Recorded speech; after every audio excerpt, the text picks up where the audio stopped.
प्रिय आत्मन, आज हम उस विषय पर मनन करेंगे जो हर साधक के जीवन का सबसे बड़ा संघर्ष है, मन की चंचलता।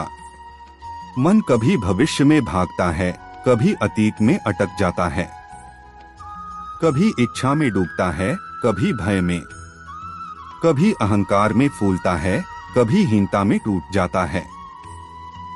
यही मन जब अस्थिर होता है तो जीवन बिखर जाता है, और जब यही मन स्थिर हो जाता है तो वही जीवन दिव्य बन जाता है। गीता हमें बताती है, मन ही बंधन का कारण है और मन ही मुक्ति का साधन। एक, मन क्यों भटकता है? मन स्वभाव से गतिशील है। उसका काम ही है सोचना, कल्पना करना, तुलना करना, इच्छाएं बनाना। जब मन इंद्रियों के पीछे भागता है तब वह बाहरी वस्तुओं में सुख खोजता है, लेकिन बाहरी वस्तुएं स्थायी नहीं हैं। इसलिए मन को कभी स्थायी शांति नहीं मिलती।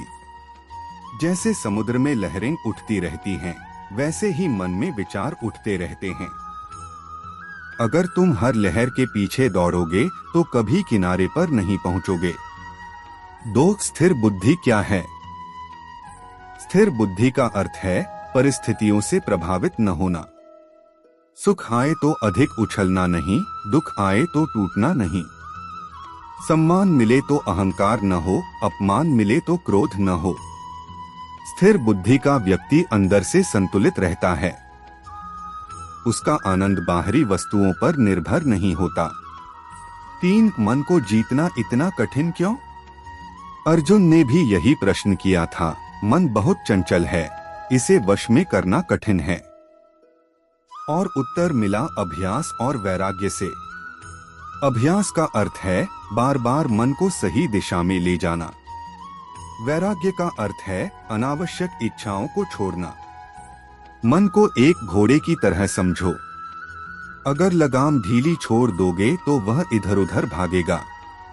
अगर प्रेम से और धैर्य से साधोगे तो वही घोड़ा तुम्हें मंजिल तक पहुंचाएगा। 4, चंचल मन के लक्षण।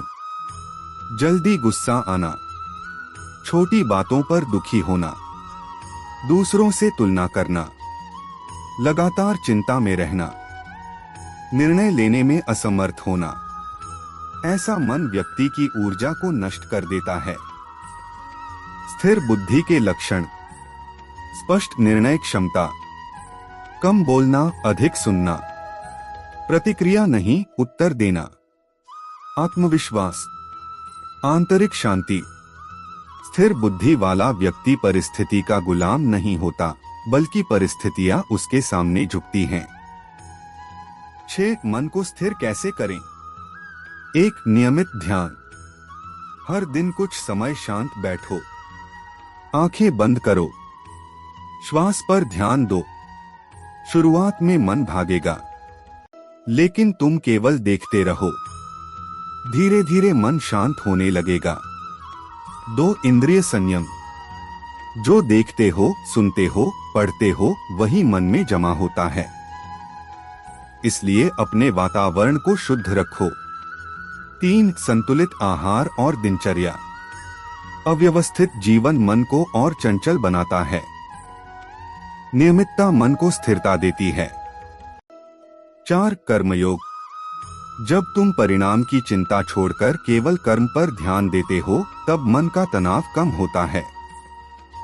7, सफलता और असफलता में संभार।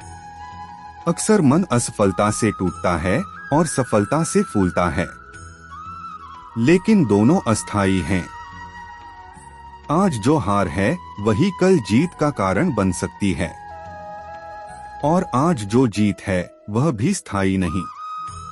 स्थिर बुद्धि वाला व्यक्ति जानता है, मैं कर्म करने आया हूँ, परिणाम ईश्वर के हाथ में है। 8, तुलना का जाल। मन की चंचलता का बड़ा कारण है तुलना। उसके पास यह है, मेरे पास क्यों नहीं? वह आगे निकल गया, मैं पीछे क्यों हूँ? यह सोच मन को बेचैन करती है। हर आत्मा की यात्रा अलग है। जो तुम्हारे लिए लिखा है वह कोई छीन नहीं सकता। 9, भय और मन। मन भविष्य की कल्पनाओं से डरता है, लेकिन जो अभी नहीं हुआ उसका डर क्यों? स्थिर बुद्धि का व्यक्ति वर्तमान में जीता है। वह जानता है मैं अपना श्रेष्ठ प्रयास करूंगा, बाकी जो होगा अच्छा ही होगा। 10 मन और आत्मा का अंतर।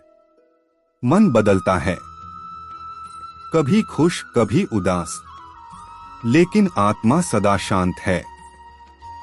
जब तुम अपने मन से ऊपर उठकर आत्मा से जुड़ते हो तब स्थिरता आती है।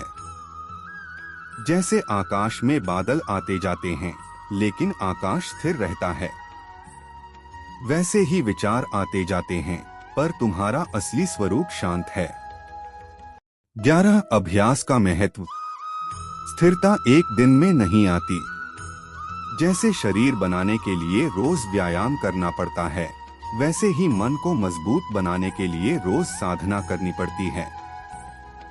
अगर आज मन भटक गया तो निराश मत हो, फिर से प्रयास करो।